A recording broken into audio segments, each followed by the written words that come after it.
நம்ம எல்லாரையும் படைத்த பிரம்மனுடைய திருமண கதை. இந்த திருமண கதை ஒரு குழப்பமான, மற்றவர்களால விமர்சிக்கப்படக்கூடியதா இருக்கு. என்ன நடந்தது அப்படிங்கறத பார்க்கலாம்.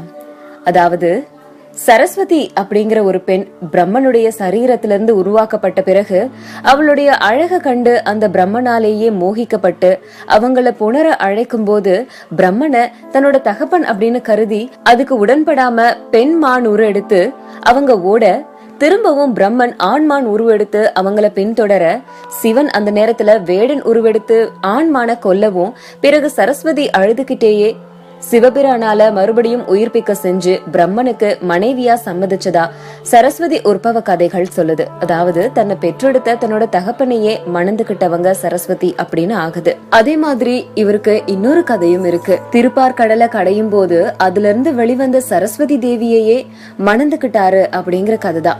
முதல்ல பிரம்மா தன்னோட படைப்பு தொழிலுக்கு உதவியா இருக்க சனகர், சனந்தர், சனாதனர், சனத்குமாரர் இவங்களை தோற்றுவித்ததாகவும், ஆனா அவங்க சிவபெருமான நோக்கி தவமிருந்து மெய்ஞானத்தை அடைய சென்றதால நாரதர், தட்சகன், வசிஷ்டர், பிருகு, கிருது, புலஸ்தியர், ஆங்கிரசு, அத்திரி, மரீசி இவங்களை பிரம்மா தோற்றுவித்து தனக்கு உதவியா இருக்கும்படியும் செய்தாரு அப்படின்னு புராணங்கள் சொல்லுது.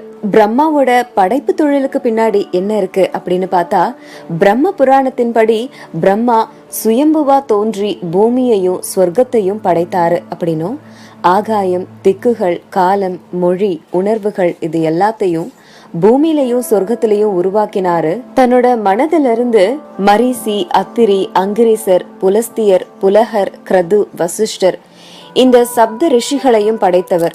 சுயம்பு மனு அப்படிங்கிற முதல் ஆணையும் சதரூபை அப்படிங்கிற முதல் பெண்ணையும் பூமியில படைச்சவர். இவர்களோட மகன் மனு அப்படின்னு அறியப்படுறாங்க. மனுவுடைய வம்சம் அப்படிங்கறதாலேயே மனுசன் அப்படின்னும், மானிடன் அப்படின்னும், மாணவர் அப்படின்னும் பெயர் வந்ததா சொல்லப்படுது.